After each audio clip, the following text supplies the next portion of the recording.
Hey guys, running Kimono. So this is the view today. My husband went out and mailed a couple things for me. Thankfully, I did not go out and drive in this, and I cannot go couponing in this because this is whiteout conditions, and I don't like this snow squall conditions because it's really dangerous.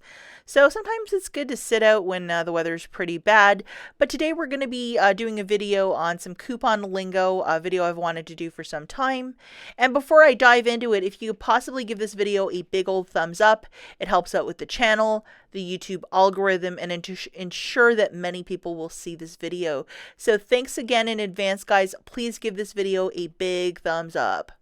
So in today's video, we're going to be discussing one coupon per purchase, one coupon per transaction, and limit of one identical coupons, along with coupon limits with numbers on it. We're going to talk about that also. Now, I know a lot of you who are new to this this lingo. It's very old-fashioned, and some of it can be very, very confusing.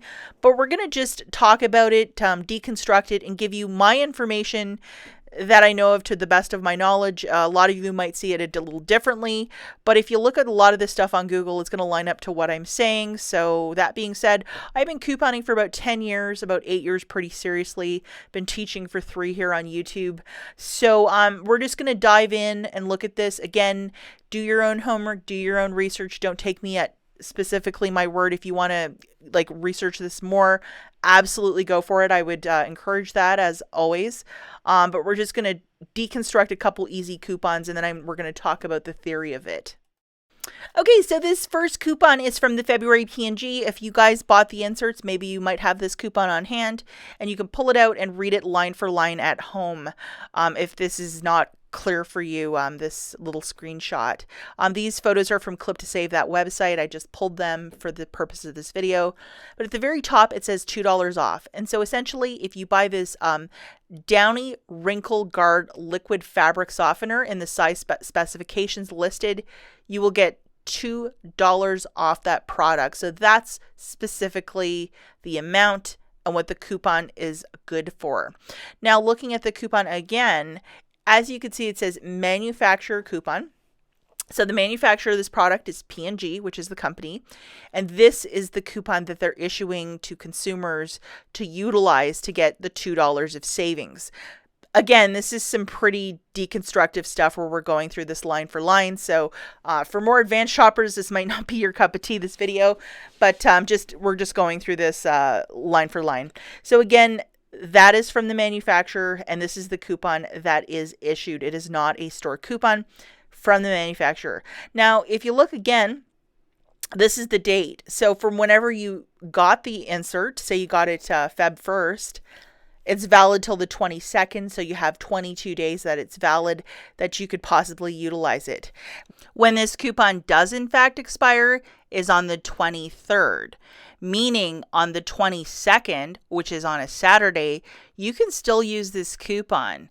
And if a cashier says to you, oh, it's not going to work because it expires today, no, it's still valid on the day of the expiry. It will stop scanning on the 23rd. So that's just another thing to throw in there because I've heard it all on this channel. Now, the new arrow there to the far right with the barcode, that is the UPC for the coupon, and that is specifically what the cashier will scan at checkout, and that is what they scan for the coupon. So you need some sort of a barcode for this to go through at checkout. If you don't have a barcode on the coupon, how can the cashier scan it? So just be mindful of that. And now this next deck below, it says consumer. Limit one coupon per purchase of the products and quantity stated. Limit of one coupon per household per day. So that right there in the red writing, they're making it very specific that I can only use one of these coupons, and I can only use one. So even if I wanted to do like 3 transactions, it's probably going to be a no if you have a very strict store. And if you're following things to the letter, it's 1. So that being said, it's 1. But in the exact same insert, as you can see for this razor coupon, it also has a limit of one coupon per purchase of the products and quantity stated with a there's a limit of 2 identical coupons per household per day. Now that means that you can use 2 of these razor coupons, and that's fine. And typically, sometimes if a cashier will say, well, it says 1 coupon per purchase, you can only use 1 for this transaction, you'll have to say, no, it says a limit of 2 per household per day. And what that means is if you're purchasing 2 cartridges of razors, you can actually use 2 coupons. So you'll have to just kind of like instruct them that way, because they'll say, oh, it only means 1. 1 coupon per purchase means you can only use 1, but you're actually purchasing 2. So if it escalates even more, ask for a manager to explain this further.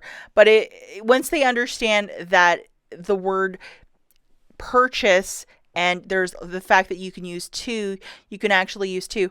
And I know that a lot of people get tricked up by this, but it's all in the language of the coupon. And the more that you're around this, the easier it is to read.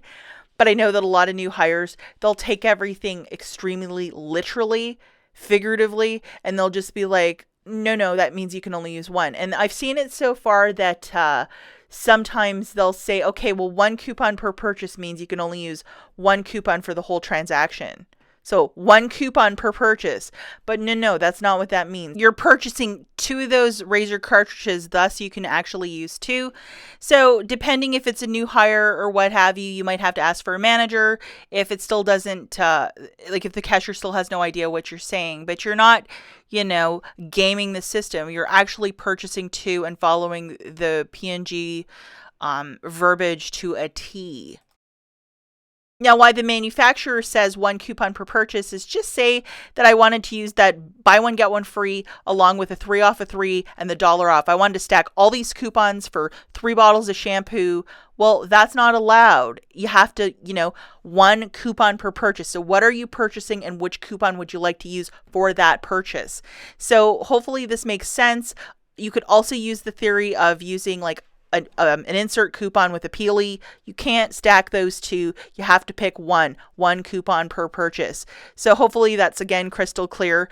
But just to give you the visual that you can't stack all 3 of these Pantene coupons on 1 purchase of Pantene shampoo, the cash register will start beeping like crazy. So that's what that specifically means.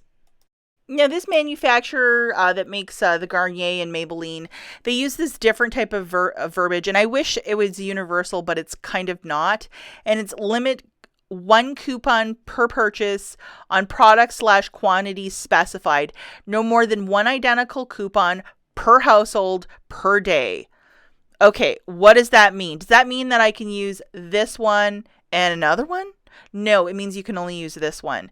And if they were going to let you use 2 like coupons, it would say 2 coupons per day. This is very, very confusing because a lot of people get messed up with this thinking that they can use 2 coupons, but it's actually 1. Because if the manufacturer wanted you to use 2 like coupons, it would have the number 2.